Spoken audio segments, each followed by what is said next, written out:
Welcome to Spiritual Calisthenics. Christ is in our midst.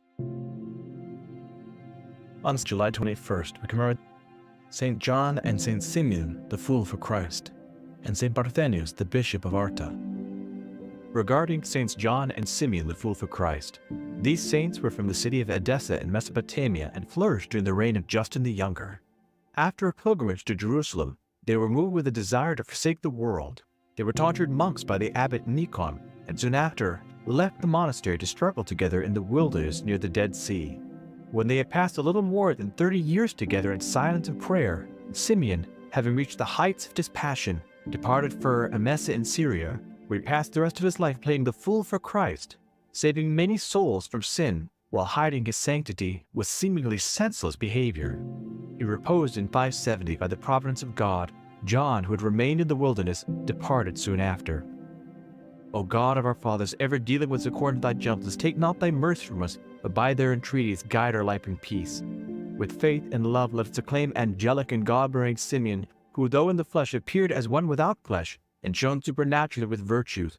And with him let us praise renowned John, for they intercede with the Lord unceasingly for us all. From St. Paul's first letter to the Corinthians. Brethren, God was not pleased with most of the fathers, for they were overthrown in the wilderness. Now, these things are a warning for us, not to desire evil as they did. Do not be idolaters, as some of them were. As it is written, the people sat down to eat and drink and rose up to dance. These are the people that crafted the golden image while Moses was receiving the 10 Commandments.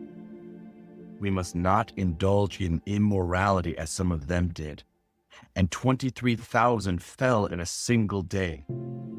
We must not put Christ to the test as some of them did, and were destroyed by the destroyer. Now these things happened to them as a warning, but they were written down for our instruction, upon whom the end of the ages has come. Therefore, let anyone who thinks that he stands take heed, lest he fall. The Gospel according to St. Matthew.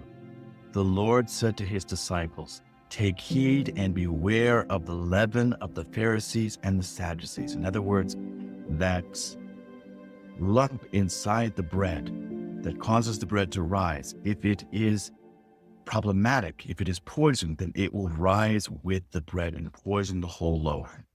And they discussed it among themselves, saying, "We brought no bread."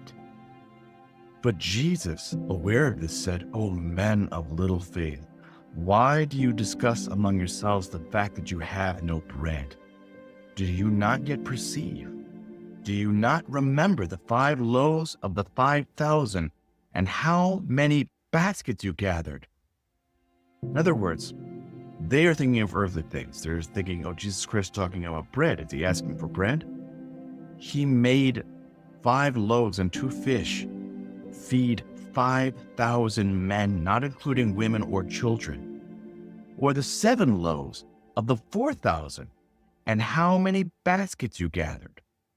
After the 5,000 had been fed, they gathered 12 baskets, showing the fullness of the church, that even if we eat till we're full, there's still more to feed us.